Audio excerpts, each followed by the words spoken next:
mbégte lay am comme ni ma koy defee saa su ne di jàkkaarloo ak yéen ñi nga xam ne yéen a safoo di ñu seetaan ci groupe RTS comme ni ñu koy waxee RTS 1 2 3 4 5 tey nag ñu ñëw ba ci 2 bi daal di taxaw ku xool nag sama kanam xam ni mbégte laay waxee mbégte bi nag li ko waral mooy bu la yàlla tegee nga nekk di seetaan ay nit macha allah ñuy doxal mu lay neex lool nga xëy nag àddina dox ba nga jàkkaarloog ñoom di leen recevoir ci sa plateau mbégte rek nga mën a am te sama mbégte bi comme ni ma koy waxee daf lay wàll ndax yow mi toog ma seetaan wóor na ma ni yaa ngi sourire di ne kañ lay doon mais ki muy doon ci kanam tuuti lañ koy wax balaa loolu comme ni ñu koy defee chaque jour gannaaw bañ leen nuyoo ku ci nekk ci turam ak santam ndax nag Sénégal la ñu nekk te noonu la ñu baaxoo di nuyoo dañuy daal di def rek nañuy def chaque fois muy carte blanche mooy boo ñëwee ci kër balaa ngay tàmbali mbir mi da ngay fëgg boo fëggee dañ lay tijjil buñ la tijjilee nag jigéen lay doon souvent mbaa xale bi ci kër gi loo ci mën a dégg daal xamal ne jigéen mooy dalal nit ci biir kër tey nag dañuy ànd ak sunu réalisatrice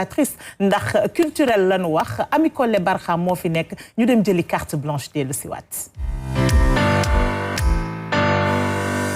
dugal jeeg yàlla nañ ci yàlla musal loo ci mën a dégg jéeg ji yëpp xëj nañ ci kër yi ndax kër yi xatul xol yeey xat nañuy ubbi xol yi di ci dugal ku ci nekk loolu dafay am solo Ami Collé Dieng macha allah ku dégg baat bi ku xam li mu def fii ci Sénégal xam ne liggéey bu am solo la fi def ñu ngi koy ñaanal yàlla yokk ko ba mu yëg ko macha allah muy clip bi nga xam ne mu ngi tudd muñal waaye nag plateau bi ñu toog tey man dama am mbégte di dalal ay jongoma ay kàngam macha allah ndax ñun bu ñu ñemee rek dañoo dee te jéeg ji fi toog ñoom ñoo ñu dee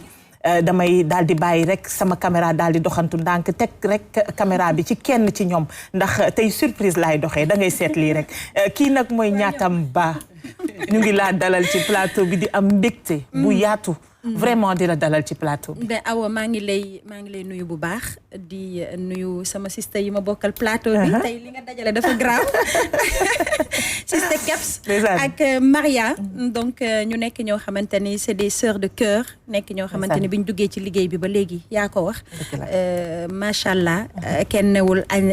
lu ñu fi def. donc macha allah yal na yàlla gën leen lafal cat. donc c'est un plaisir tey ñu ñëw wuy si la. et puis di nuyoon teg téléspectateur yu RTS 2 yëpp nag ak équipe bi nga àndal et puis di am mbégte lool nag ñëw tey ci plateau bi mbégte boo am nañu mbégte bu ko raw mais ba léegi rek dañuy àndal suñu caméraman mu daal di teg caméra bi ci kenn macha allah habillé en jaune Sister Maria mbégte laa am ci dalal la bilaay fii la ëppee c'est un plaisir c'est un réel plaisir de te retrouver quand même dama laa namoon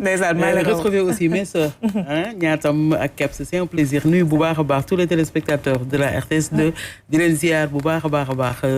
c'est un plaisir en tout cas noonu laa ko mën a waxee culturel donc nous sommes là c'est un plaisir d'être sur ce plateau boo xam ne c'est très emblématique quand même fi ñu dugg si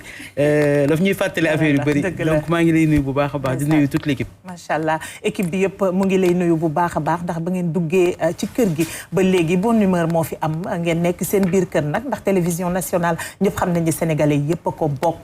macha allah ngeen liggéey lu am solo ci réew mi ba léegi ma àndat ak sama caméraman rek daal di doxantuwaat ñëw ci kii nag macha allah soxna Kebs Thiam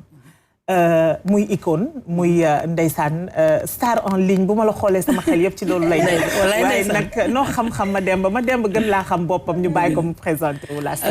Eva Awa Jiga di kontaan bu baax ci teewaay bi fii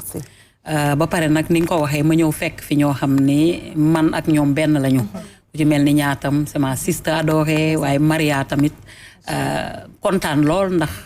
RTS 2 patrimoine national u Sénégal la kenn ku nekk ñu naan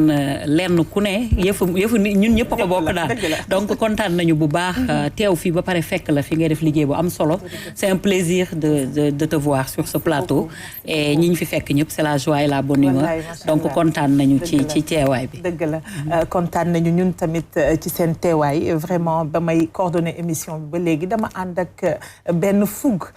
macha allah am mbégte parce que comme li may wax rek xaw ma ñan waaye ñun moom ñu ngi ci jàmm ñu ngi ci jàmm te jàmm jooju la ñuy joxe ci société bi jàmm jooju la ñuy joxe ci foyer yi ba tax na tey nag dañuy ànd rek daal di def émission xam naa 1 heure la ñu am dina ci gàtt lool waaye loo ci mën a dégg dinañ ci góorgóorlu daal di xuus ba ci kanam balaa nag ñuy def dara nag Kebs ci yow laay des ba léegi mooy dañoo bëgg rek ci gàttal soxna Kebs Thiam ñëpp xam nañ ni ba ngay tàmbali mën naa wax ay année 2000 la 2000 2002 2003 côté yooyu nga am liggéey bu am solo yi nga xam ne def nga ko fi xëy na nag sa CV mënuma leen lire yéen ñëpp seen CV macha allah mënuma ko lire mais damay jàpp rek ne journaliste nga macha allah de formation. nga daal di nekk ci mbir mi depuis 2003 pratiquement nga def fi yu bari nag star en ligne yow yaay star bi doon recevoir star yi. dañ lay bàyyi rek nga présenté wu rapidement daal di waxtaan ak. dëgg la Awa kontaan lool. boo nga nee RTS 2 rek dafa am beneen connotation bu may jox. ndax bu ma fi fekkee Prince ñu ne RTS 2 quand on démarrait à la 2STV. RTS 2S la tudd. Le 2 revient. Voilà le 2 revient c'est pas un hasard. donc mi ngi noonu man ma démarré en 2000 pratiquement. li nga xam ne moom moo di métier bu noble bi nga xam ne c'était un rêve d'enfant bu ma accomplir ndax nag démarré wu ma 2STV j'ai démarré à Sud FM comme journaliste sportif doon ànd ak ñoom Mansour Kandji di def journal sport ak ñoom Alaaji Papa Dieng donc loolu laa fa daan def léegi nag c'était en 2001 bi ma paree loolu boobu fekk na maa ngi continuer sama formation à l'ISIC mooy Institut des sciences de l'information et de la communication bu ñoom Latif Coulibaly ay ñoom El Hadj Kassé donc foofu lañ jàngee après avoir obtenu notre bac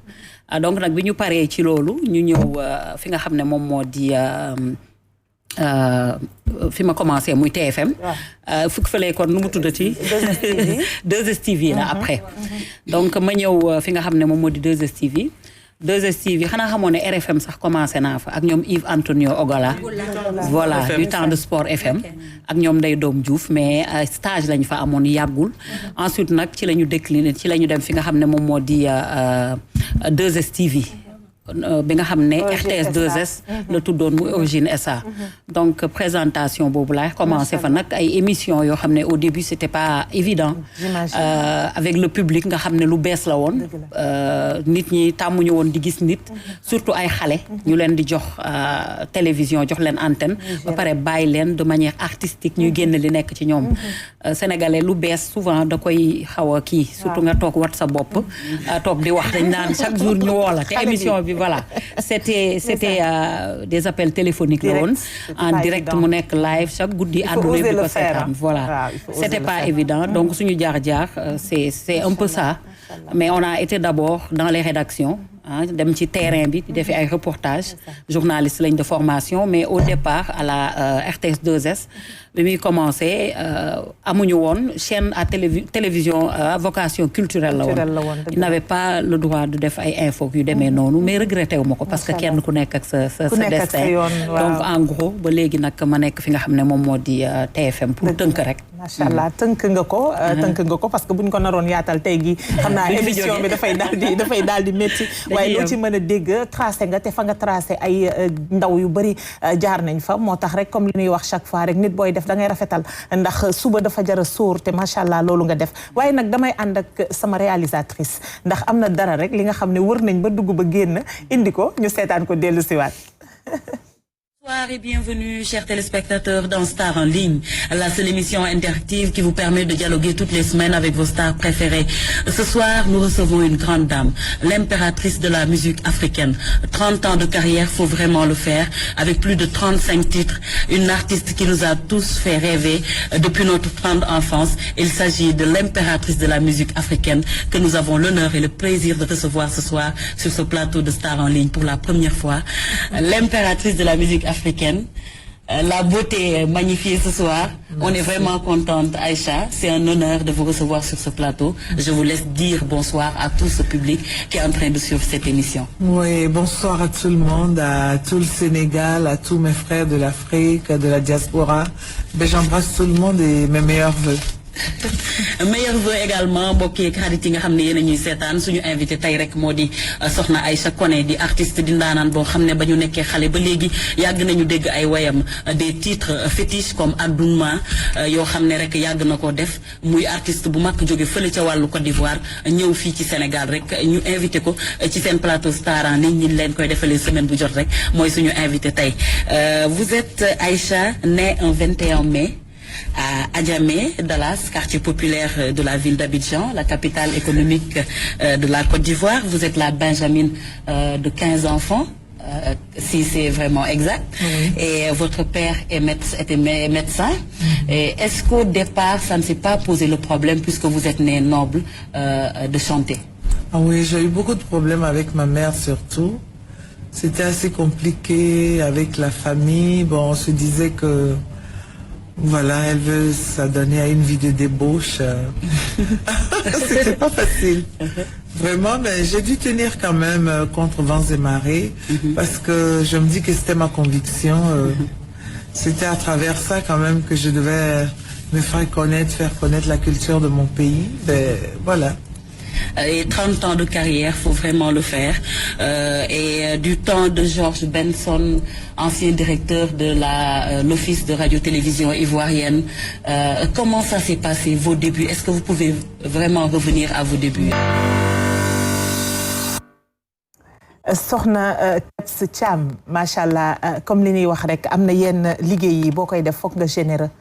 rawatina nag jigéen foog générosité bi dañ koy doon sentir bu baax a baax ci ni nga doon accueillir nit ñi ci say plateau ci ni nga accueillir Aïcha Koné machallah nga xam ne artiste planétaire la muy icône bu mag a mag ci fii nga xam ne mooy Afrique muy lu am solo muy ay moment yu riche ay moment yu extraordinaire comme je peux le dire Kebs. Comme tu l'as si bien dit nekkoon na ay moments yoo xam ne c'est mémorable. Il y avait qu'une seule chaîne de télévision. En 2003 Sénégal am avènement wu chaîne télé yi mais démarré ko par la RTS 2S. Encore une fois tëbuñu rek def 2S TV. waa RTS ci boppam la ñu jëloon déplacé leen ñu ñëw foofu di ñu former. On se souvient de Boubacar Ba. On se souvient de Mamadou Bal Yakham Thiam. ñoom ñëpp ndeysaan ñu ñëw def toute une équipe. C'était la belle époque. mu nekk loo xam ne lu neex la ci xol parce que li am solo moom mooy passion. te passion bu xasee ba nekk ci yow on était encore des étudiantes da ngay dem defi sa émission bu ngoonee bu nga dem jàngi wala nga wàcc ñëw donc passion moo la animé ci bus yi nga doon jël dem dugg mbëkkante def comme ñëpp mu mel ne c'était la belle époque ci télévision parce que dafa nekk loo xam ne c'est un métier tellement noble que bu la intéressé mun nga am nag ay aptitudes yoo xam ni même boo ko jàngulee yàlla mun na la ci defal li nga xam ne moom moo di don mais comme jàng du weesu képp ku ci nekk nga bugg ko rek nga jàngiwaat ko dafay am solo parce que da lay permettre artiste bu ñëw fu mu jóge nit koo mën a jàkkaarlool di nga mën a jàkkaarloog moom def ak moom li nga xam ne moom moo di émission donc Aïcha Koné une icône de la musique africaine mu ñëw ci plateau yi ñu def émission naturellement comme ni ñu ko defee ak ñu bëree bëri. macha allah comme ni mu ko defee ak ñu bëree sister Maria maa ngi gis ne yaa ngi ému. maa ngi koy gis vraiment. Oui mais c'est des souvenirs. Et puis tu te rends compte que dañ doon def beaucoup d'efforts. pour mën a def émission. C'était pas ñëw rek toog. li ñuy wax naan parfois c'est des poseurs de disques. wala ñuy may dédicace ak yooyu non. c'est des trucs qui se préparaient en amont donc c'est juste pour ça. je le regarde et je me vois comme ni ma waxee souvent. on a à peu près le même style. man ak Kebs et tout le monde le dit sénégalais yi dañ koy wax. waaw donc tu vois ça fait plaisir en fait. oui ça fait très plaisir. ça fait plaisir vraiment fu mu nekk nii Kebs yaa ngi ci mbir yi. yaa ngi ci ba léegi nag. avec le temps peut-être que star en ligne yeneen ak yeneen yi ci jàll yëpp nga dem nag ba nga daal di pointer du doigt nag problème bi nga xam ne dafa mondial muy immigration ngay def nag li nga xam ne émission bu am solo la muy diaspora mënuñu ci wax ñàkk waxtaan dëgg la Awa macha allah ni ngay présenté c'est extraordinaire yal na yàlla lafal la cat tu parles avec éloquence et ça nous fait plaisir macha allah yal na yàlla laf cat donc comme ni ko Maria waxee ñun ci biir émission yi ñu doon def mu ñëwoon bi Star en ligne la on a créé d'autres émissions bi ñu toogee di def Star en ligne xam nga émission bu nekk dafa am durée de vie day juddu dund dee loolu boo ko comprendre rek bu jotee pour mu dee rek da nga koy teg nga créer leneen donc quand on faisait Star en ligne bu mu teyee ma def yeneen jours yi Pape Cheikh di def dama jékki-jékki ma ne leen émission bi gisatuñu ma ci sama bopp parce que on le fait depuis des années Sénégal artistes yi ak nit yi bëriwuñu torop stars yi tu as vite fait de faire le tour et puis on fait des répétitions on invite les gens di leen indiwaat émission bi jot na foo xam ne dañu war a changer bi ñu changer je me suis mise à la place du téléspectateur qui regarde ma ne nit ki lan la bëgg seetaan ñu ngi gis artistes yi stars yi mais seen kër yi naka la mel comment ils vivent en famille et tout donc je vais changer Star en ligne pour faire li nga xam ne moom moo di 24 heures ak du ñu wax 24 heures kese mais ak bi connotation bi mu ci am dafa am solo de passer la journée avec une personne connue. Comment naka lay dundee. loolu fan si dañ koy bëgg a xam. ak àdduna bi yëpp mu nekkoon émission boo xam ne tam c'était extraordinaire. télé-réalité la du laisser les choses aller. nekk ci mbedd bi di ko def. voilà naturellement def naa kii kan la def naa yeneen ak yeneen yoo xamante ne loolu xam naa ne nit ñi xam nañu ne Maria mi fi toog ak ñaatam ak yow mi def nañu ay émission yoo xam ne jëluñu benn ride. boo duggoon tey ci YouTube wala nga dugg feneen di ko xool peut-être archivage investir ñu ci torop parce que ku nekk def nañu moom ay milliers d'émissions yoo xam ne mënoo ko compter. pour revenir à li nga doon wax muy les Sénégalais de la diaspora. ba ma yàggee tukki boobu maa ngi nekk 2S su ma demee à leur rencontre da ngay gis engouement bi ñuy am. dem naa li ma gën a motiver pour ma def ko dama dem New York fekk fa benn waay ju doon jaay ay CD yi Pa Wade la tudd. CD yi moom la émigré yi daan jël di ko jënd moo leen doon fàttali di leen rapproché parce que ñu ngi nekkuñu woon ci jamono yu numérique. donc du coup ñuy jënd suñu émission yi dañ ko doon jël di ko def ci ay CD di ko jaay. bi ma ñëwee mu ne ma yow de da nga fi organiser woon sabar. mais sabar boobu fay na sama boutique bi 3 mois. ma ne ko mu ne ma waaw ma ne ko kon de loolu baax na kon duñ leen bàyyi ci xel da ngay ñëw ñu jël sa émission tegal la ne la lii lañ fi jënd moom la ñuy jaay donc du coup ma fekk leen ñu nekk ay nitu jàmbaar. amul fooy dem le Sénégalais est un éternel voyageur. amul àdduna bi. ruq booy dem te doo leen fa fekk. waaye na nga fekkee leen fa ci anam yoo xam ne da ngay fier. ñu nekk ci sphère yoo xam ni di valoir Sénégal satisfaction à des niveaux extraordinaires. bu ñu demee ba nga xam ne ci jaww ji sax am na sénégalais boo xam ne am na luñ ko fa tuddee nga xam ni Maram Kayre donc du coup noonu la bëree muy góor di jigéen ñu nekk ay jàmbaar ba pare nekk sur plusieurs fronts maanaam Prince xam na li may wax bu baax da ngay nekk jigéen nekk bitim réew amul day taw amul mi ngi neige wala bu wicci wiccalee fu mu mënti nekk dafa am lu la war nga yore ñaari kër immigré rek mooy joxe dépense te du ci lekk bu paree jënd lennam loolu ndaw lekk tabax këram te du ci dugg yónnee xaru tabaski te du tabaski kon ñooñu dañ leen war a delloo njukkal ñuy dugal ci dëkk bi loo xam ne c'est supérieur à l'aide publique au développement donc ma ne ñii nag il faut que ñu leen di delloo njukkal amal leen émission boo xam ne day nekk seen plateforme ñu ciy mën di communiquer loolu moom moo waral li nga xam ne mooy sénégalais de la diaspora yi ndax ay jàmbaar lañ moo tax ma leen di représenter dëgg la ay jàmbaar dëgg lañ nga leen di représenter nga am nag ay rôle yu bëri yi nga xam ne yaa ngi ko ci def comme la ñuy wax rek lépp lu duuf ci nag bi xajandoo ci cin li waaye nag na nga koy defee ak waa extérieur noonu la ko ñaatam mi nga xam ne moo nekk sama wet aussi di defee fële ca xombol macha allah dañuy ànd ak sunu réalisatrice dem jëli élément ñaatam dellu si waat daal di waxtaan ak moom. di wax ni rek depuis 2013 lañ ko initié woon tey ñu ngi ci 9e année bi mu nekk loo xamante ni également dañ ko initié juste pour participer parce que xombal la ñu dëkk et puis pour ñu xam ne ñu ngi leen di xalaat ñu am ñu ñàkk ñu ngi leen di xalaat mu tuuti mu néew mu bëri ñu ngi leen di xalaat lu ñu am mën nañ ko bokk ak ñoom donc mu nekkoon loo xamante ne ni bi ma koy initié sama yaay moo ma ci waxoon tuuti ni ma boo dëkkee si dëkk da ngay def loo xamante ne des fois dañuy xam ne yow mi yaa ngi xalaat waa dëkk bi donc ma initié woon ko moom tamit mu nekkoon occasion boo xamante ne da siy jël di teral ay xaritam ñoom ñëpp ñi nga xamante ne xam na leen ak néew di doole ji nga xamante ne ñu ngi fii nii ci xombal seen loxo jotul seen gannaaw donc ren comme ni nga ko waxee léegi nekkoon na édition boo xamante ne xalaatuma woon sax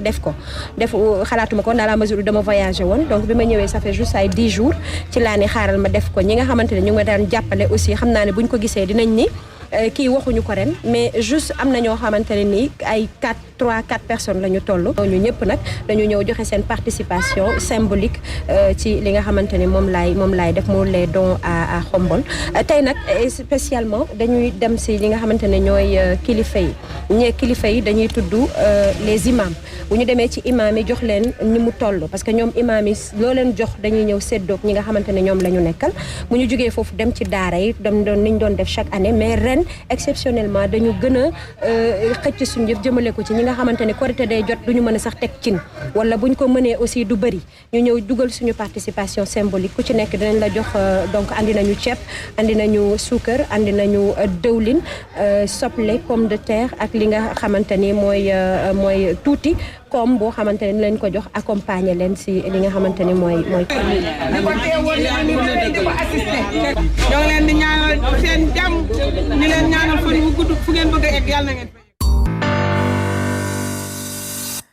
amin yaa rabbal alamin mu ngi juddoo fële ca Xombol lii nag ñu wone sànq mu ngi ko tàmbalee depuis 2013 kii may wax muy Ñaatamba foofu ca Xombol la juddoo maanaam mu def 4 ans ci maison bu mel ni RTS foofu ca Thiès muy diplômé nag mu nekk fële ci Éducatel Paris mu daal di dem yokkaat njàngam dellu si waat daal di gën a jàkkaarloo ak askan bi jaar na 2STV Africable jaar na RTS macha allah boobu ba léegi nag mu nekk ci waaye nag mu accentuer vraiment ci li nga xam ne mooy social bi bu ma juumee rek. non juumoo non juumoo macha allah kon di wax rek ni bi ñuy door mbir mi du woon loolu moom moo nekkoon sama mbébét. jóguma woon pour nekk animatrice donc bi ma nekkee di jàng au lycée Malick Sy dañ ma doon nuróole ak Massané donc Massané bu demul woon ci spectacle mi ñoom frère mi dañuy ñëw jël ma solal ma des fois takkal ma ay kii defal ma mèche gudd ba kenn du ko xàmmee des fois nit ñi parce que dañ tolloo woon et tout ça maa ko sutoon tuuti moom xawoon ëpp mais dañ ma doon kii ma ñëw dinaa def affaire bi ba génnaat te kenn du ko xam donc je pense que l'amour du métier foofu laa ko amee parler au micro mais en même temps su ma mësoon di jël lycée Malick Sy bi ma nekkoon dañ ma doon wax naay présenté donc su may présenté à chaque fois nit yi dañ doon ñëw t'as une belle voix sa voix bi dafa kii ak yooyu noonu man déjà du ma woy mais quand même dinaa def formation pour jéem a xool d'ailleurs maa ngi leen di wax léegi ni bi may dugg si fii nii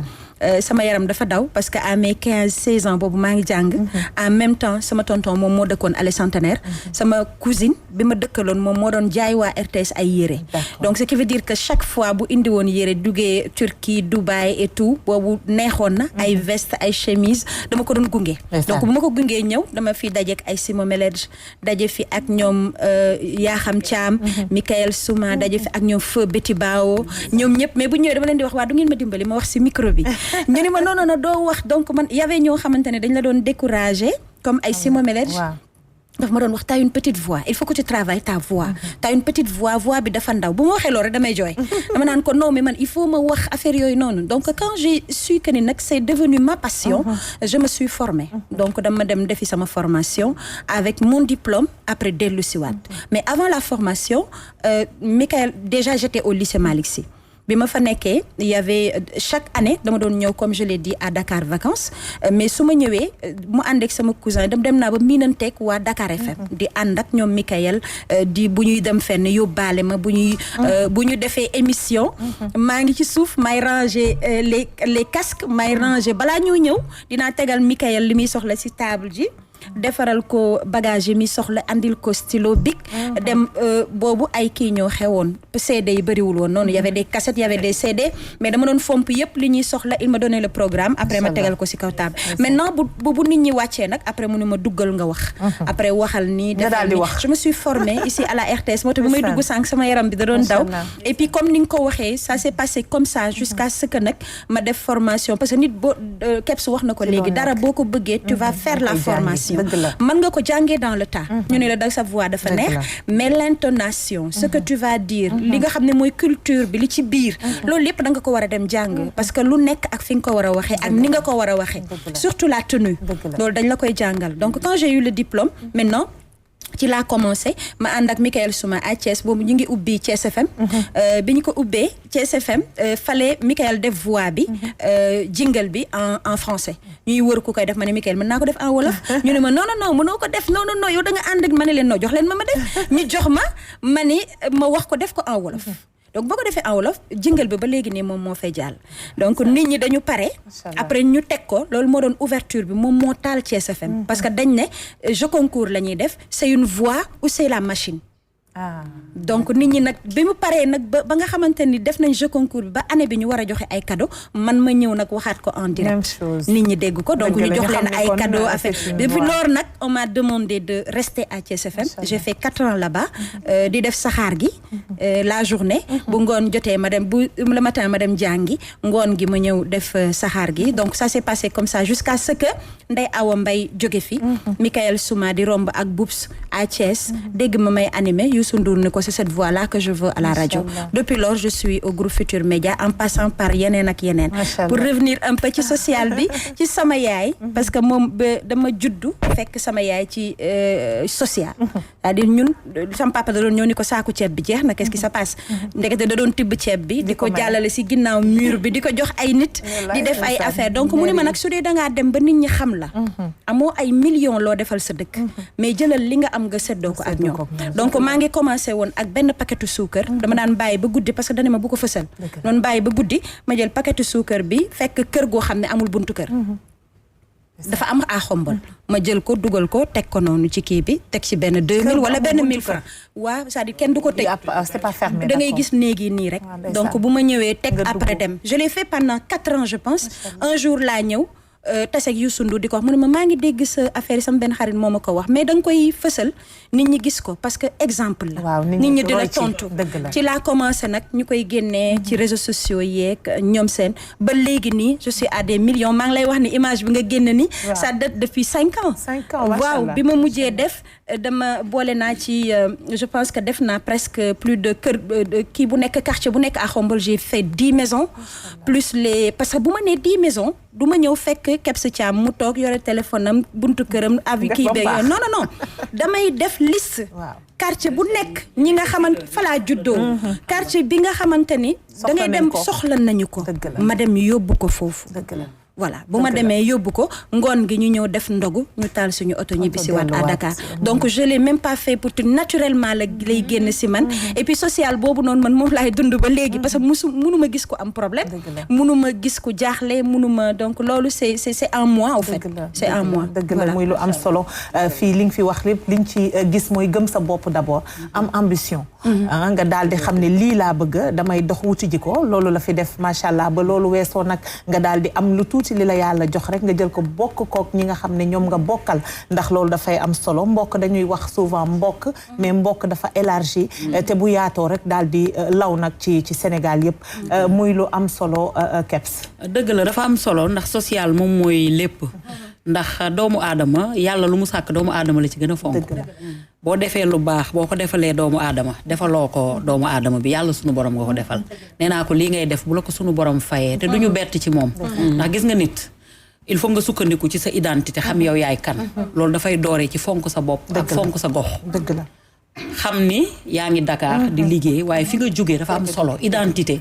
moom mooy mën a tax nit ki am développement ci boppam dafa am solo lool te moom loolu la def xam fi mu bokk xam moom mooy kan ba noppi itam àdduna boo ci nekkee da nga war a bàyyi way wu rafet sa réew dëgg la te way wa nag noo ci participer baax na ni ko yaayam digaloo nu mu toll rek baax na donc loolu la waaw c'est important ce n'est parce que dañoo dem ba nga xamante ni man su ma ko waree def moom wax na ko léegi duma sax ay publicité ak yooyu en direct la koy wax ci émission Pape Cheikh wax ko en direct ci rajo Pape Cheikh un jour numéro la joxe mais sama numéro petit frère bi mu joxe en direct ci quartier général parce que je rappelle que mois de Ramadan laa koy def chaque mois de Ramadan donc moom bi mu waxee loolu sama rakk bi dafa ne puce bi dama koy dindi sànni ko parce que tout le monde appelé ku nekk day woote en plus li gën a graaw mooy nee naa la boo koy teg aussi bu ñu koy teg aussi du ma bëgg sax ñuy teg may tudd ñi may jàppale parce que kenn damay woo jox ma 1000 francs keneen woo ma jox ma 500 keneen bi donc ce qui veut dire que Sénégal ñi bëgg a def dafa bëri non dafa bëri donc ñoom ñii ñëpp di wax nii ku ci nekk tey jii bu la waxee li def social da nga naan de juste pour dire que on nous voit comme ça à la télé on nous entend à la radio mais ay nit kese lañu te xol rek moo nekk si dëgg la mu am lu am solo li nga xam ne waa Xombol tàkk nañ la ko mais loolu dinañ ci dellu si waat léegi parce que li nga wax dafa am solo nit dafay am wéeruwaay te nag ñun baaxoo nañu Sénégal di wéeru si suñuy waay jur rawatina nag ku jigéen ndax ba nga waxee sànq rek dangaa wax ni sama yaay moo ma wax ne naa njëriñ sama réew naa jëriñ sama réew gis nga yaay jooju noonu am na keneen ku wax waxu yaayam damay ànd ak sama réalisatrice dem jëli ko dellu si waat mooy sama lépp je pourrais même pas parler d'elle parce que en fait man sama yaay déjà dama ko rus sax ba léegi duma ko xool wala sama yaay parce que sama yaay jigéen bu yiw la ndeysaan yaay dafa yaru du si gis a xool nit sama yaay ba léegi nii du si gis a xool nit ñëpp yaay lañ koy woowee parce que sama yaay dafa yaru trop mosuma dégg sama yaay mu saaga bi ma juddoo ma xamee ba tey mosuma dégg sama yaay moo gros moom mosuma dégg sama yaay saaga boo waxee sax mu ne ay boo waxee benn wax sax mu ne ay mais ragal na nit macha allah yar nañu ci doylu jàmbaar la jàngul waaye ñun suñu jàng bu demee ba bëtt tey sama yaay moo ñu doon toppatoo moom moo doon dem école. xam nga du ma ci sori parce que sama yaay bu ma la nee sama yaay dafa yaru rek parce que nag wax dëgg yàlla du yaay bu sonal njaboot mooy mère yooyu nga xam ne boo ko joxee ñaar téeméer sax mu yaakaar ne ay millions nga ko jox. yaay booy dundal gënal yàgg gënal wér mais man sama yaay. mooy Ndey Njaay sama mag suñu taawu kër man kooku mooy suma yaay. moom ngay woowee yaay. waaw parce que. dafa lay yar suñu maam la. maam dañ koo maamoo daal. dañ koy tooñ dañuy fo mais Ndey Njaay man moo ma yar moom jëkkëram bas ñoo def presque lépp ci man. sama yaay diib nga xam ne fu ma toog tudd ko moom mooy sama magu yaay ci moom laa nekkoon. chaque vacance foofu laa daan dem wala ma dem film laa ci ñoom. soo tuddee suma yaay dinaa ci wax tuuti rek mais du ma ci mën a sori parce que c'est ma vie ma maman. macha allah nii la rek nit da ngay am référence nit da ngay am wéeruwaay te nag nu la nit bëgg yaakaar naa ne mbëggeelu yaay kenn mënu koo naatable ci réew mi mbégte lay am di ñaanal rek yaay yi nga xam ne ñu ngi ñuy seetaan ñu ngi dund yàlla gën a ñoddi seen fan bàyyi leen ak seen njaboot ñi nga xam ne nag jiitu nañu yàlla xare leen aljana ci aljana yu gën a kawe. Sister Maria de toute façon ay larmes de bonheur la. maa ngi jéggalu génne naa ko mais nag mënul ñàkk parce que dafay am fi nga xam ne bu ñu fa taxawee waxtaanee waxu Kebs ci parcours am ñëw ci ñaatam la muy def ci réew mi il faut que ñu wone relation entre yaay ak doom xale yi nañuy bàyyee xel bu baax seen waajur yi ndax ñoom rek ñooy ñoom noonu nag laa koy dalalee dafay boole larme beeg waxtaan bi ndax mënul ñàkk ak sourire bu rafet bi macha allah moom nag mu ngi tàmbalee pratiquement 2010 gannaaw ba mu defee étude am ba am li nga xam ne mooy bagam mu nekk nag ci coordination ak ouverture ak événement 2002 voilà 2002 nga commencé animation voilà donc mu ngi noonu muy def ay événement yu bari macha allah bokk na ci FIDAK bi macha allah bokk na ci festival les Blues du Fleuve ànd ceeg Baba Maal plusieurs fois d'ailleurs mu nekk nag entre la télévision et la radio Sister Maria mbégte la no am mais mënoon nga moi en fait je m'attendais à ce que nga indi peut-être benn vidéo bu ma nekkee à la radio wala bu ma doon animer ay podium et j'en profite pour sànq maa ngi nuyoo mais j'en profite pour remercier DJ Prince parce que su ma waxee podium yi ma doon animer et tout man Prince bu may nekkee école laa doon topp Prince donc DJ Prince en fait ñoom man xaw ma nan laa mën a qualifier DJ Prince ci suma carrière fu mu nekk rek dama naan jël car rapide dem fekk ko foofu bu ñu nee Prince mooy animé tel programme wala dara ma dem fekki ko foofu taxaw bu ma ñëwee lu mu gàtt dina ma jox micro 1 minute wala 2 ne ma vas-y parle kon kooku dama koy sant donc je m'attendais à ce que vidéo yooyu ñëw ak souvenir et tout moo ma neex mais cette émission là ko waxee rek xam nga kii la bànneex la parce que tey am na loo xam ne boo ci xuusoon rek tey émission bi day yàq moo tax ma ne ma bàyyi ko mu jooy parce que bëriwul lu mu koy def nag mais bëriwul lu mu koy def parce que c'est vrai professionnel la en son domaine donc voilà mais Kebs xam na li may wax voilà parce que man mi sama yaay mi nga xamante ni voilà dem mi bu ñu mënoon amaat une seconde rek gisaat leen ñu delloo si leen donc profite da ngay profité tant que mi ngi fi da ngay profité di ko waaw yaa ngi laal macha allah sama yaay ma wàññi laan defe naa ñëpp xam nañ tu waa indiwaat naa delloo si waat ngeen ma xam nga lii moo si neex parce que ñoom xam nañ nan lañ lay delloo si waat ngeen donc je parlais de ça je pensais que peut-être des émissions de radio mooy ñëwaat ak yooyu émission bi ma ko defee ba tey moi je sais pas pourquoi mais ba léegi à chaque fois que ma seetaanaat émission bi j'ai la même réaction je sais pas pourquoi day mel ni comme si j'ai la même réaction je pleure à chaque fois que je parle de ma maman émission bi wax naa ci sama grande sœur suñu taawu kër nga xam ne mooy sama lépp maa ngi koy wax mook jëkkëram ñoo ma jàppale ma jàng école seen kër laa nekkoon Ndeye Ndiaye moo ma jàngal togg moo ma jàngal lépp moo ma ko jàngal sama même nu ma mel sax sama caractère ak sama yëpp ci moom laa ko jàngee donc du coup ñun maman ñi laan maam lañ ko def mais n'empêche que dañu am yaay bu yaru ba nga xam ne du si gi xool nit donc à chaque fois que je regarde cette émission là loolu la may delloo si et j'avais l'habitude dans mes émissions su may nuyoo ma doon wax que ni maman ñi laan maa ngi sukkuraam jébbaluwaat ci yow donc mu nekkoon benn phrase boo xam ne nit ñi dañu ko jàppoon et c'est vrai en moi et je le sais parce que Kebs bu nga koy wax léegi ku am chance gisaat say waajur man sama papa nekkatu fi man sama papa bu muy décédé j'étais encore à l'école donc foo gis rek yaay mu ngi fa tu as besoin aussi d'une présence paternelle waaw paternelle suñu papa teel a dem ñu nekk ak suñu yaay nekk yaay nekk papa sama yaay teg na table jaay sama yaay si dignité la ñu ko xam mu yor ñu ba pare di ñu imposer masul toog ba école di ñu forcer ñuy jàng suñu jàng sama yaay moo tax suñu jàng am fu mu yegg donc du coup dafa taxawaayu yaay taxawaayu papa ku mel noonu nag doo mën lu dul di ko ñaanal mu gën fee yàgg gën a wér ñi nga xam ne seen waajur yi dañu dem tamit dem nañ nii rek mais ñu ngi seen wet dëgg la la présence d'un parent du dëñ abadan et la preuve boo leen soxla woon tey jii waxtaan ak ñoom dañu lay taxaw donc je sais de quoi je parle donc kooku am chance sa yaay nekk si sa wet sa papa nekk si sa wet góorgóorlu ci bu baax a baax a baax parce que day am fooy toll ci àdduna da ngay xam ne seen liggéey moo la téye dañuy intervenir waaw loolu la daal dëgg la macha allah sa carrière nag moom gannaaw ba nu waxee ci waxu mère bi mënuloon ñàkk parce que comme li ma wax rek choix bi c'est pas anodin waaw fi ñu jógee ci Kebs jaar ci ñaatam ñëw ci yow am na lu tax parce que yéen ay référence ngeen ci réew mi da ngeen fi tracé li nga xam ne c'est indélébile kenn mënatu koo effacer ci lu rafet di ñaaxaat xale yi rek lépp looy teg na rafet parce que ci nettali lay mujj te nettali bi nii lay demee yal nañu yàlla may fekkee ak tal nga def carrière bu doy waar nag bu doy waar macha allah. tu parles de la radio donc à peu près j'ai été formé à peu près moi j'ai été presque carrément formé par DJ Prince ñaata mu ngi koy wax sànq quand tu es formé peut-être sur le tas passion bi moo ñuy animé mais topp Prince ba bu ma amee chance Radio Témoin FM ubbi déjà école man maa doon animé les journées culturelles et autres avec Pape Cheikh Diallo ñoo nekk noonu c'est Mame Thierno Ibrahima Mbacké je remercie d'ailleurs professeurs yi jaar foofu yëpp ñi nga xam ne fekkee nañ ko ak ñi nga xam ne nekkatuñ fi tey ma leen di wax merci parce qu'on a eu des expériences foofu fa la ñu jàngee di animer ay tournois de jeunes en herbe di animer ay journées culturelles et tout ça nous a formé daf ñu dolliwaat un peu ci li nga xam ne moom la ñu xamoon ci côté culture générale et ça se sent boo toogee ci plateau bi nii da ngay xam ne ñiy toog fii peut-être am nañ benn culture générale boo xam ne moom la ñuy dolli ci li nga xam ne moom la ñu jàngoon donc j'ai été à la radio Témoin FM de Mamadou Omar Ndiaye c'est là-bas que j'ai démarré à la radio j'ai fait juste je pense 1 an ou presque 2 ans Ben Bass jël ma nekk Soxna FM ñu am chance mu tomber avec la mosaïque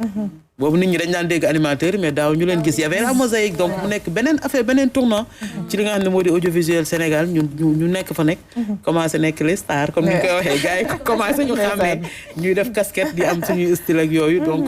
on a fait beaucoup de radio quand même on a fait beaucoup de radio après j'ai fait Océan FM entre autres et tout maintenant je suis à 7TV depuis 2018 maa ngi 7TV mais j'ai eu la chance quand même am expérience yu bëri avec les Souleymane Niang dans les rédactions ñu jàngal la beneen facette j'ai eu la chance de faire des radios culturelles radio musicales radio de généraliste et ma meilleure expérience en radio fu ma toog wax ko c'était Océan FM waaw ça c'était ma meilleure expérience en radio parce que y avait Souleymane Niang y avait Kourani Diarra genre yooyu ñoo fa nekkoon en fait donc ñu lay jàngal ay Seyni Niang de grosse tête et autres donc c'était ma meilleure expérience en radio bu yàggul dara j'ai fait Sud FM et je pense que dinaa delluwaat Sud FM parce que c'est une radio boo xam ne si ñun la bokk je faisais la matinale donc je pense que peut-être yeewu fajar bi moo métti ci animateurs yi mais je vais essayer de voir Sud FM en tout cas c'est la dernière radio que j'ai fait Sud FM maa ngi 7TV waaw macha allah yaa ngi 7TV di fa def liggéey bu am solo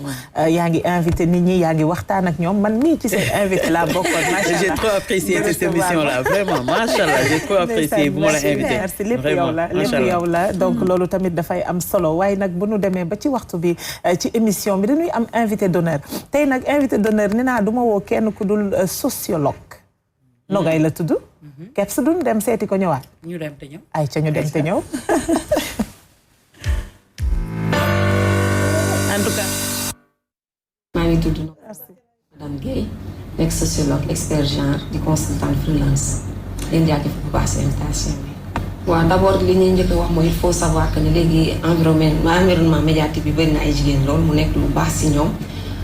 ndax ñu leen servir carte d'expression waaye mu nekk lu xaw a délicat dans le sens où kuy def émission rajo wala télé dafa am ñu bëri ñu lay seetaan wala ñu lay déglu te kenn ku ne selon logique ba nga nekk social ba nga ne la ngay déglu la nga koy gisee ñii dañuy xool selon li nga sol ak accessoire yi nga takk ñii selon toogin bi ngay toog ak ni ngay waxee ñii tamit xëy na contenu bi ci boppam moo leen intéressé donc par conséquent dina am benn da ngay représenter modèle de référence pour ñi lay seetaan wala ñi lay déglu bu demee dina dem ba yàgg sax finalement yow da ngay manqué benn époque bu leen fàttalikoo ku mel ni Kebs Thiam moom bokk na ci première génération pionnière yi nga xam ne en tout cas bi ñooy def émission au niveau des télé privées comme Star en ligne donc nga gis ni kon am na benn impact bu mu def si jigéen ñi ba léegi sax nga gis ñu bëri am na ay animatrices yoo xam ne xëy na ci moom la ñuy jëloon modèle pour nekk tey animatrice te boo jëlee benn émission bu mel ni journal télévisé foofu soxlawul nit ki lu mu xalaat ak li mu bëgg moom ay information la war a jàllale information yu wër te wóor mu jàllee ko lu par rapport à un public par contre bu dee émission yu spécifique yu mel ni émission confidence par exemple foofu dafay laaj benn dose d'empathie boo xam ne il faut que animatrice bi wala animateur bi am ko donc loolu mooy indi mu dem ba toucher sensibilité auditeur am wala ay téléspectateur am bi nga xam ne day yokk audience am et puis sax bu dee actuellement li nga xam ne dañu nekk ci logique gu audience wala logique gu vue boobu da ngay dem ba gis nga ne day yéegal taux d'audience mu nekk lu am importance ci moom ak émission am donc da koy gën a jox valeur chaque thème wala émission s'inscrit dans une logique dans un registre wala thématique et que donc dose musicale bi ñu ciy def dina am benn pouce en tout cas bu muy jox émission bi bon je pense que émission bu baax la c'est à encourager comme li mu wax sànq sama njëlbéen wax donc émission la boo xam ne carte d'expression la pour jigéen ñi nga xam ne dina leen mën a permettre ñuy discuter sujet yi leen intéressé ñoom ci seen biir loolu luy faral di am donc kon nekk na émission xam war nañ ko mën a encourager bu baax. Nogoy Guèye lañ koy woowee muy sociologue diplômé à l'université Cheikh Anta Diop de Dakar muy spécialiste genre ak inclusion sociale ñu ngi koy sant bu baax di ko gërëm macha allah ndax li mu wax dafay am solo ndax yéen ñi yéenay tàmm di dugg ci këru nit ñi di toog ci seen biir salle te kenn ubbilu leen. kenn invité wu. waaw il faut moom wax ci. on s'incruste. moom ngeen di def dugg rek dugg toog léegi nag li ngeen di wax ak li ngeen di sol ak li ngeen di jëfee ak ni ngeen di comporté woo. xale yi dañ koy jël. moo tax dañ ay nit lañ ñoo xamante ni tey jii comme les artistes. ku ci nekk da ngaa war a xool. ni ngay solo xool ni ngay toogee xool ni ngay waxee. parce que da ngay gis kenn ku jóg ni la man Kebs la ke la jóg ni la Maria la ke la donc ni ngay solo ni ngay waxee sa comportement loolu lay topp. dëgg la xale yi dañuy copier donc boo xamee ni dañ lay copier da ngay jéem a def lu rafet. li nga xam ne bu ñu la copier yow si sa bopp doo ci am gàcce. Nogay nag moo nu jox suñu thème du jour muy animatrice entre droit et devoir. muy lu am solo Maria. lu am solo trop ñu ngi koy nuyu bu baax a baax. Nogay Guèye di ko remercier entre droit et devoir si on parlait des droits. Parce que animatrice yi comme li nga wax léegi on s'incruste peut-être dans les ménages. di dugg fu nekk dans les bureaux entre autres. mais est-ce qu'on a des droits? Est-ce qu'on a des droits? Bonne question. C'est une très bonne question parce que xam nga lu tax moi je vois le code de la presse par exemple. Les animateurs ne sont pas inclus dedans. bokkuñu ci. alors que tu peux pas faire une radio ou une télé sans animateur. C'est pas possible. Donc si on parle des droits. loolu mooy doon suñu problème. On n'est pas protégé. On n'est pas protégé dañu mel ne ay nit yoo xam ne comme par exemple tu as ta passion. tu la vis. ku nekk nag ak lu muy dundee passion am ku nekk ak fi nga xam ne foofu lay taxaw. nos devoirs nag da ngay nekk par exemple boo dee jigéen nga xam ne yow exactement lii moo la war. nii nga war a taxawee. message bii nga war a joxe fan nga bokk fan nga jógee kan ngay waxal. ta cible. kan mooy sa cible yow déjà. ku nekk nag ak ki lay topp ku nekk ak ki lay seetaan ku nekk ak ki lay déglu. maintenant nag toi tu as ta cible. am na nit yoo xam ne ba àdduna di tukki nu ñu mel noonu la ñuy mel du ñu changer. mais quand tu revois Kebs bi nga xam ne le Kebs d'antan elle n'a pas changé. ñaatam n'a pas changé. peut-être moi j'ai pas changé parce que dañu nekk ci ay principes. ñu xam lu ñu war comme je disais souvent dama doon wax nit ñi ne que ak loo mën a mel rek boo xasee ba am tur. say ayib fexeel ba ñi la bëgg buñ ko gis. dëgg la. yow li ñu bëgg a gis ci yow fexeel di leen won loolu. du hypocrisie. du ñàkk dëggu. mais c'est juste que loolu ñu la bëggeel rêve boobu ñuy am di la xool di xalaat di la xool di rêver di xool di kii. bul ko yàq c'est un mythe. dëgg la merci beaucoup. tu m'as donné le mot c'est un mythe bul ko yàq. bul ko yàq donc c'est exactement ça mais bon. les droits peut-être ñoom Kebs xam nañ ci dara mais moi je pense qu'on n'a pas quoi. ñu daal ay électrons libres lañu on travaille on fait ce qu'on a à faire. par exemple quand tu parles de la matinale rek dans une radio s'il y a pas d'animateur. du dem.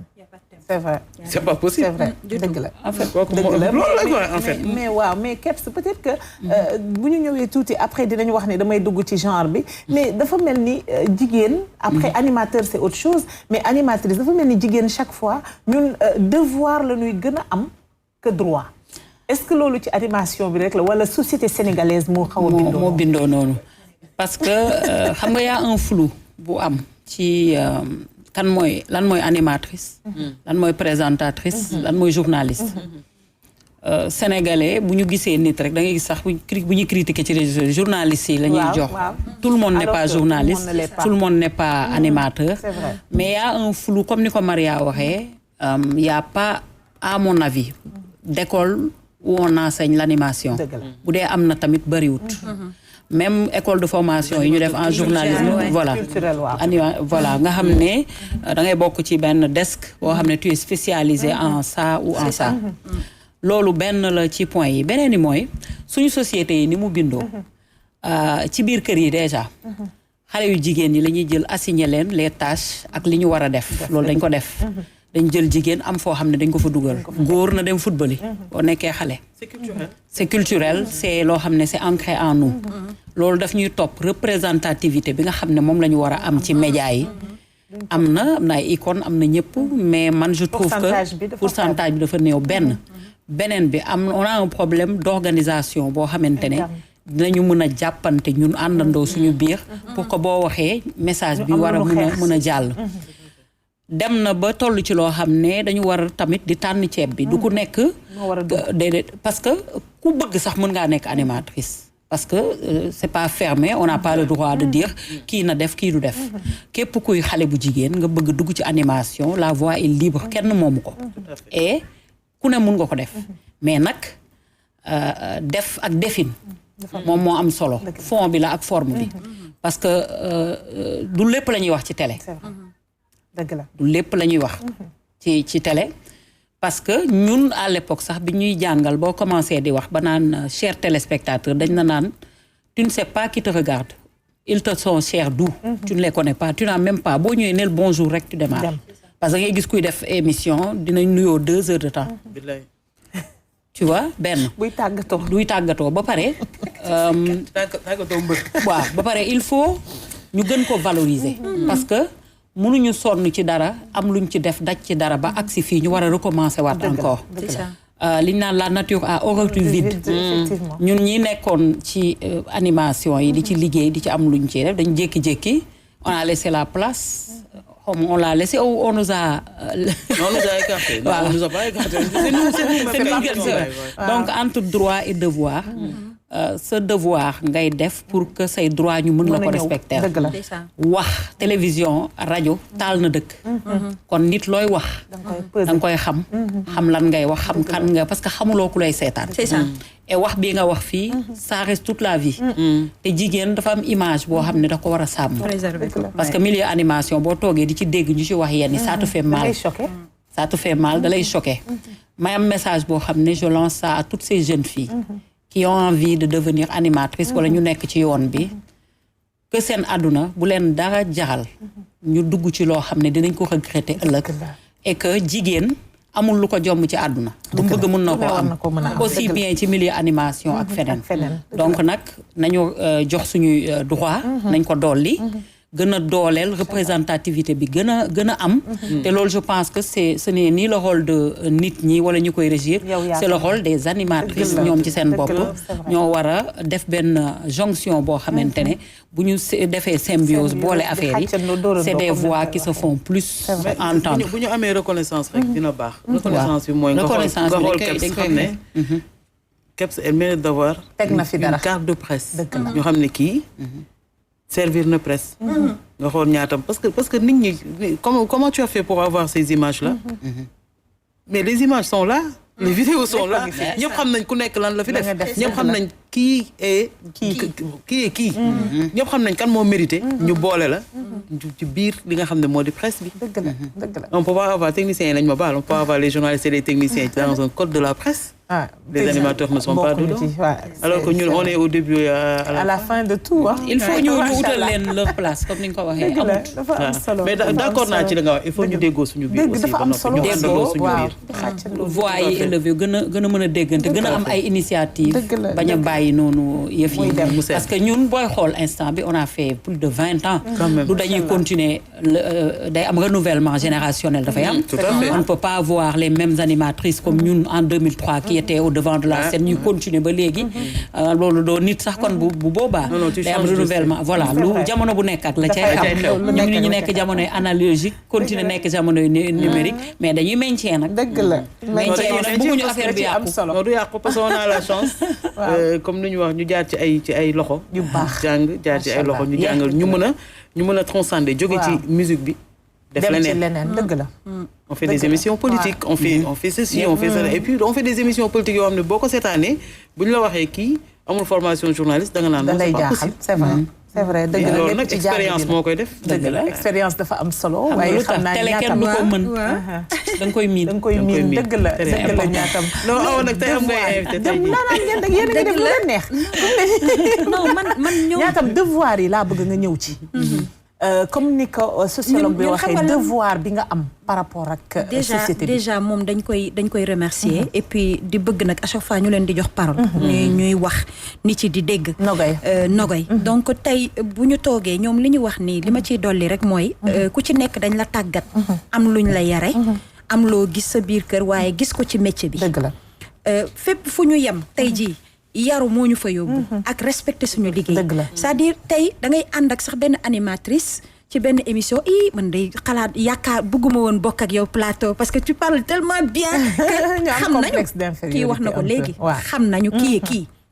ak beneen affaire bi mooy tey ci kër gi nga xamante ni fa ngay liggéeyee c'est-à-dire tey man bu ma ñëwee ci kër Kebs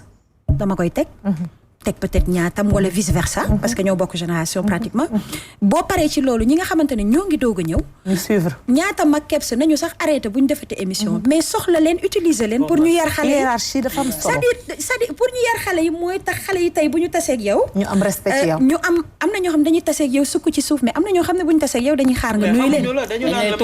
voilà donc on est arrivé même à un stade boo xamante ni l'artiste maintenant qui réalisatrice baa ngi may dóor voilà l'artiste même qui sort benn son wala dara danga naan non ñi nga xamante ne ñoo nekk ci réseaux sociaux yi ñi nga xamante ne ñoom la ñu jël tey mettre leen au devant de la scène ñoom la ñuy jëli ñoom la ñuy woo man toog naa ci plateau mais plateau bi ma toog je sais que ni sama niveau ça naa bi may arrêté c'était ça c'est-à-dire dama toog ci plateau yoo xamante ne man li may wax c'est-à-dire c'est les mêmes répétitions yi lu ma wax en fait moom la nit ñi di répéter moom la ñuy wax moom la ñuy ils font pas de recherche comme ni ko ñaatam waxee rek man tamit loolu laa wax ils font pas de programme xamuñu programme c'est-à-dire génn nga def nga greffage bu gudd xees nga et tout ça jël nañ la teg c'est-à-dire ñoom du ñoom de c'est les personnes ñu leen fay teg ñoom ñoo def loolu li tax ñu def ko c'est pas à nous d'aller droit nga dem ci sa directeur des programmes ni ko non c'est tey waroo woon indi kii bu yàggee nga ridicule sax du ko def man du ma ko def bu yàggee da ngay ridicule dañuy dem ba nga xam ne suñ la am loo xam ne dañ la ci boole nga bokk boolewuñu la ci nga toog ndànk xaar parce que c'est pas toi qui perds c'est eux qui perdent la preuve da ngay tase mais les gens ne t'utilisent pas assez comme yow ni nga ko mérito mais yow nga xam sa bopp xam nga sa bopp mooy lan c'est-à-dire foo jëlee micro ñu xam ni micro bi da nga ko naan fu nit ñi taxawee bu ñuy wax ci yow du am benn dëng bu ñuy wax ci yow parce que da nga jubal ba mu jub xocc ba pare jaar fi nga war a jaar te kenn yabula ci métier bi pour revenir sur ce qu'elle disait tout à l'heure mooy tey dafa war a nekk yoon woo xamante ni bu mu am lu tilim wala lu gàkk parce que lépp dañ koy nettali tout est image tout est micro tout est voix tey à 2 minutes de mon émission boo ma tijjilee micro bi am naa lu ma war a dëgg la donc tey loolu dañ koy sant yàlla comme pour droit bi nag moi je trouve devoir bi moom xam nañ ko devoir moom xam nga luy devoir bi mooy tey jii man ñaatam na ma daan animé ba léegi dama ko gën a yokk parce que am na koo xamante ne bu ma déggul dina woo Alaaji Assane Gueye ne ko waa ñaatam lu tax ñëwul tey mbaa jàmm. dëgg la li moomatuñu suñu bopp. dëgg la lu ñu yàlla devoir la envers nos auditeurs envers nos téléspectateurs lu ñu leen war a jox la. damay feebar ba jël sama bopp teg ko ci kii bi nga ubbi micro ma animé ba mu neex wàcc feebaraat. macha allah wàcc feebaraat mais nag bu loolu amee rek yow boo animé ba mu yàgg wàcc feebaraat mu am xale bu mel ni l'africaine nga xam ne mu ngi ci plateau bi moom dafay daal di ñëw rek jël leketam daal di am nu mu def ak yow ba nga xam ne sa feebar danga koy daal di fàtte.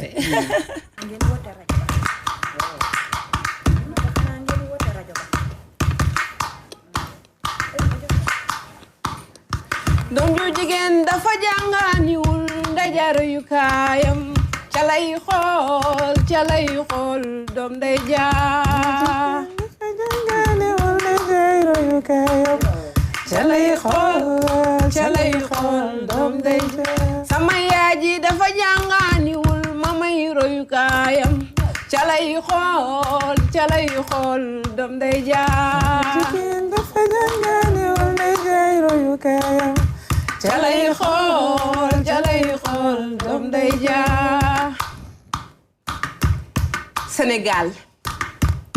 Sénégal te jëm ba tey jigéen yàgg na fee def jaloore te ay jëf yu baax rek a tax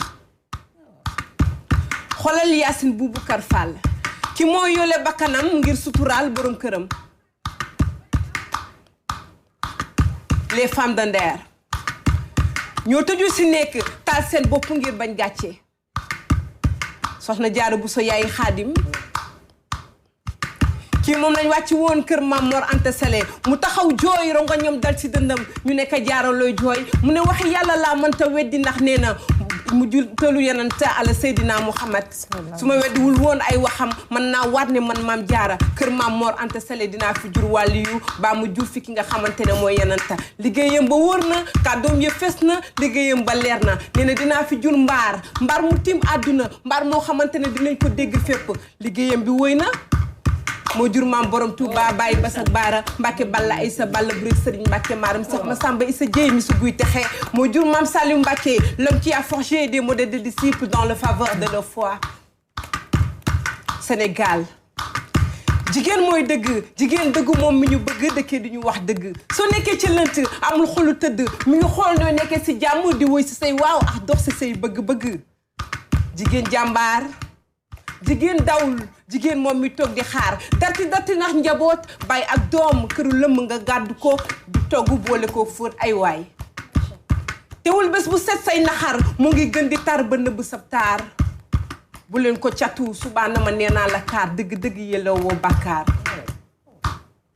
dafa amoon benn jigéenu wolof si réewu Jolof jigéen du taaru lool dal lool ñu yar ko ci pegg mu toog si pegg màggee si pegg ba waxambaane gis ko bëgg ko daal di koy fas soxna bésu takk ba jot na may nañ ko mi ngi war ndaamaar ba ànd ak ay bàjjanam fas yéene naa sëyi ndaamaar baa ngay daw di daw ba yem ci benn armeer mu ne bàjjen ndax mën ngeen ma may mu wàcc ñu may ko mu daal di dugg sa armeer ya daal di nuyoo asalaamu aleyna wala ibadillahi salihina nuyu naa leen yéen julli ju góor ak julli ji jigéen ñi fi tëdd ziyaar na leen ñaanal na leen génn na wëy na dem na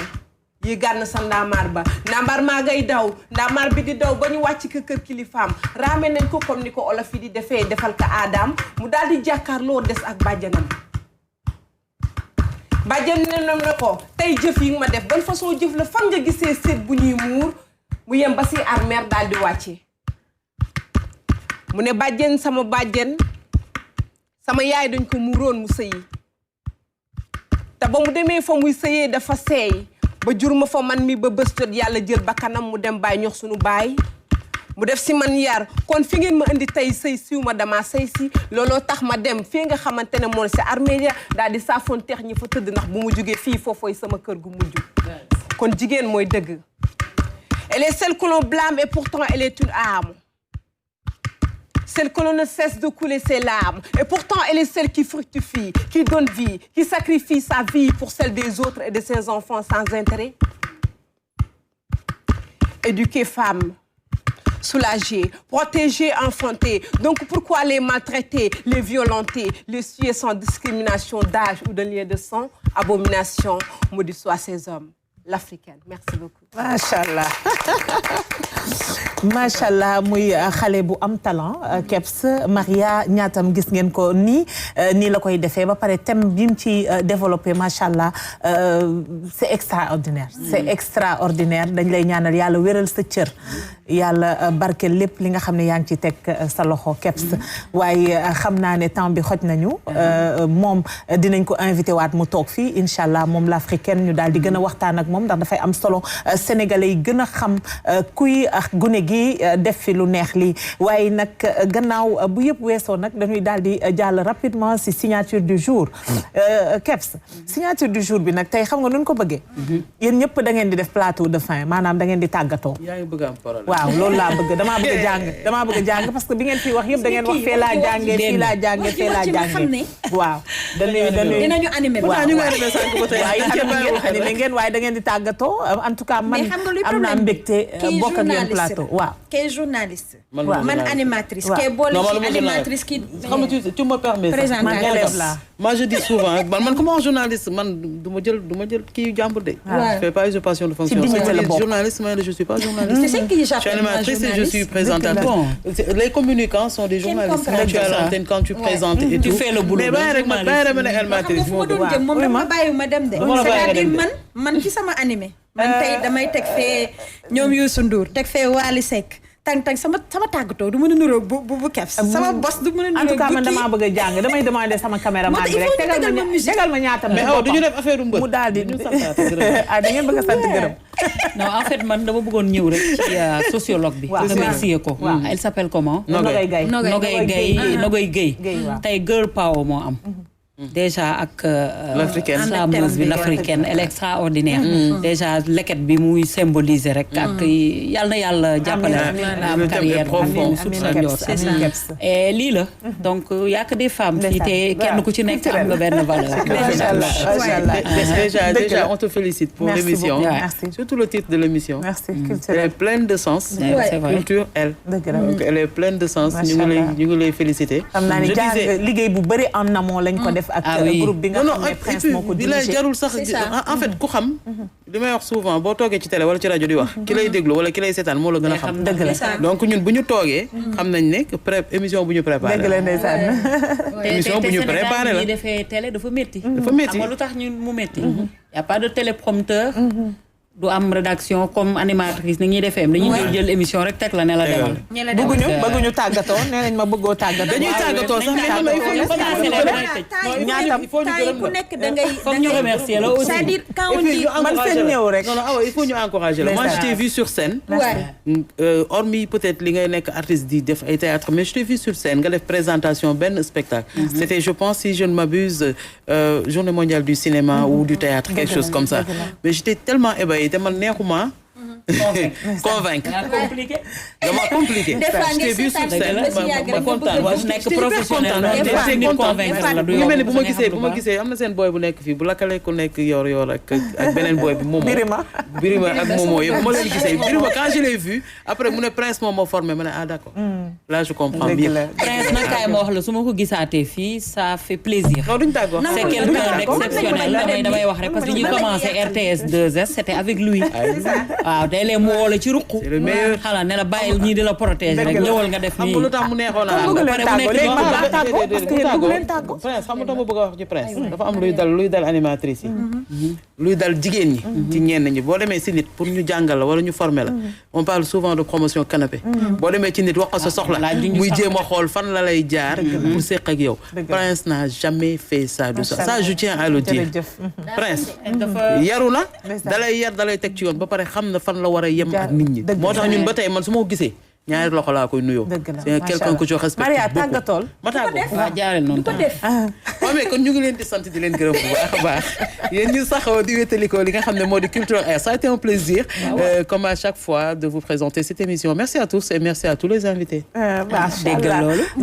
donc di wax ni rek dafay porter son nom. parce que quand on parle de culture on est tous retournés à nos valeurs à nos cultures à notre culture. mu nekk loo xamante ne ni tey Sénégal dañ ci buñ ci delluwaatee rek yar bi dina yomb donc ci métier bu mu mën di doon nag donc je tenais vraiment féliciter leen équipe bi nekk derrière moi j'ai l'habitude de lui dire mon prince laa koy tuddee et depuis très longtemps ñu bokk lu bëri jaar ci lu ne donc féliciter également l'artiste l'africaine et puis di wax ni rek thème bi dafa fekk si ñun li ñuy waxtaane et puis